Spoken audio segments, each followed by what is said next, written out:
हमारे साथ मेरे सहयोगी मनीष झा और सुमित चौधरी भी जुड़ रहे हैं। मनीष, सबसे पहले मैं आपके पास आऊंगा। ये 3 तस्वीरें साफ तौर पर बयां कर रही हैं कि अभी भी गाजा में कैसा भीषण युद्ध चल रहा है। 38,000 लोगों की जान गई है। कहीं से कोई आसार नजर आ रहे हैं कि इस तबाही और बर्बादी पर लगाम लगे?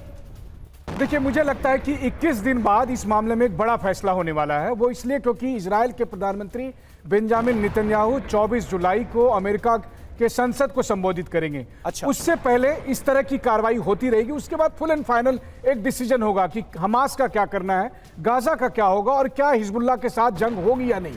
क्योंकि जब नेतन्याहू और बाइडेन की मीटिंग होगी उससे पहले कमोबेश आपको यह संख्या दिखाई देगी। और ऐसी स्थिति में जाहिर है कि बमबारी के शिकार निर्दोष लोग होते रहेंगे। हमास के ऊपर कार्रवाई के नाम पर यह तमाम बमबारी होती रहेगी। लेकिन मैं ये भी मानकर चल रहा हूं कि इस महीने के आखिर तक इस मामले में एक निर्णायक फैसला होगा कि हमास का सफाया ही करते रहना है या फिर यहां पर पॉज बटन लगाना है। बिल्कुल, और उस पर भी हमारी नजर रहेगी। लेकिन देखिए, ईरान और इजराइल आमने सामने नजर आ रहे हैं।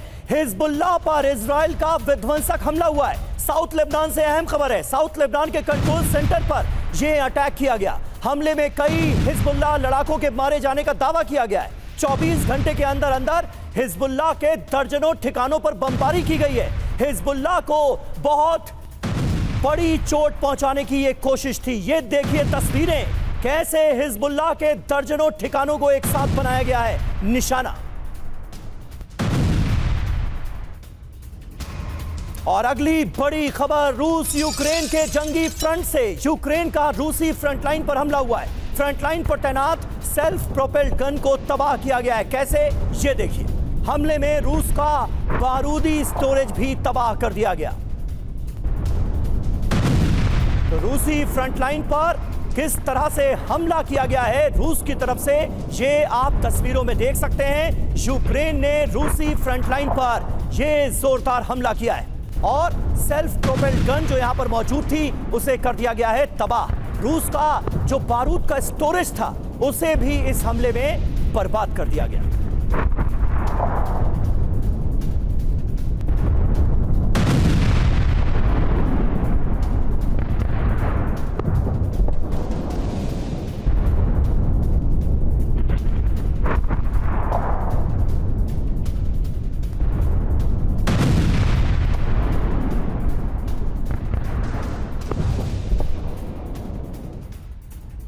और आगे बढ़ते हैं, बड़ी खबर। ईस्ट यूक्रेन में रूसी वेपन भंडार पर हमला किया गया है। रूसी कब्जे वाले इलाके में यूक्रेन ने यह जबरदस्त हमला बोला। ये देखिए तस्वीरें। 24 घंटे में करीब 1200 रूसी सैनिकों की मौत की भयावह खबर सामने आ रही है। 1200 रूसी सैनिकों की जान गई है। 24 घंटे में रूस के 16 एडवांस टैंक भी तबाह कर दिए गए हैं। तो रूस को बहुत बड़ा नुकसान हुआ है। रूसी हथियार डिपो पर हमला किया गया है और 24 घंटे के अंदर अंदर, सिर्फ 24 घंटे में 1200 रूसी सैनिकों की मौत हो गई। तो ये 2 तस्वीरें इस वक्त आपके सामने हैं। यूक्रेन कैसे रूस को बड़ी चोट पहुंचा रहा है इन हमलों के जरिए, ये आप तस्वीरों में देख सकते हैं। पिछले 24 घंटे में 1200 रूसी सैनिकों की मौत की भयावह खबर भी सामने आ रही है। यानी रूस और यूक्रेन दोनों ही तरफ नुकसान जबरदस्त हो रहा है और भारी संख्या में यूक्रेन और रूस के सैनिकों की जान जा रही है इस जंग के चलते। और अगली बड़ी खबर अवदीवका में रूस के स्पेशल ऑपरेशन से जुड़ी। रूसी ऑपरेशन में तबाह अमेरिकी अब्राम्स टैंक। ड्रोन के इनपुट के बाद अब्राम्स पर सटीक हमला किया गया। ऑपरेशन में रूसी T-72 टैंक का एक्शन नजर आया। यह देखिए।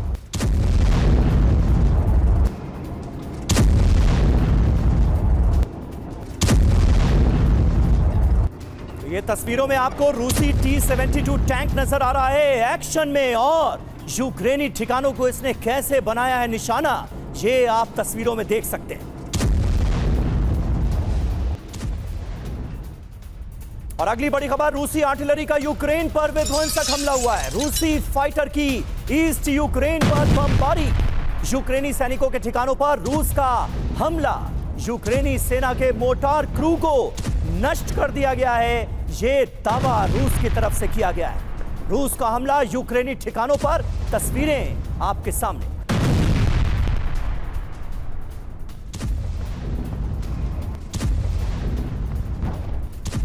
और हमारे सहयोगी सुमित चौधरी इस वक्त हमारे साथ मौजूद हैं। रूस यूक्रेन के जंगी मैदान में क्या सबसे बड़ा डेवलपमेंट सुमित आपको नजर आता है? एक तरफ तबाही और बर्बादी का सिलसिला हम रुकते हुए देख नहीं रहे हैं, वहीं इतने दिनों की युद्ध के बाद, जंग के बाद अभी भी यूक्रेन रूस को बड़ी चोट पहुंचाने में सक्षम नजर आ रहा है। 24 घंटे में 1200 सैनिकों की मौत।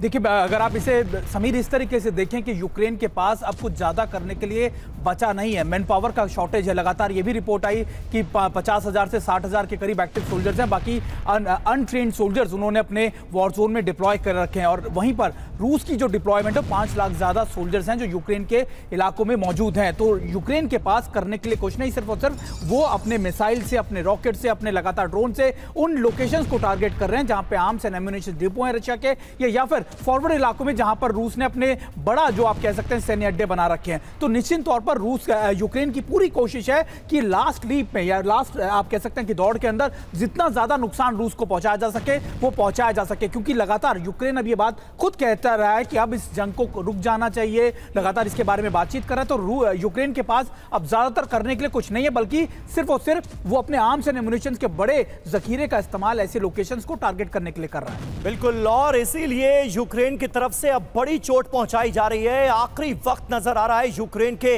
मद्देनजर, आर या पार की लड़ाई इसीलिए लड़ी जा रही है।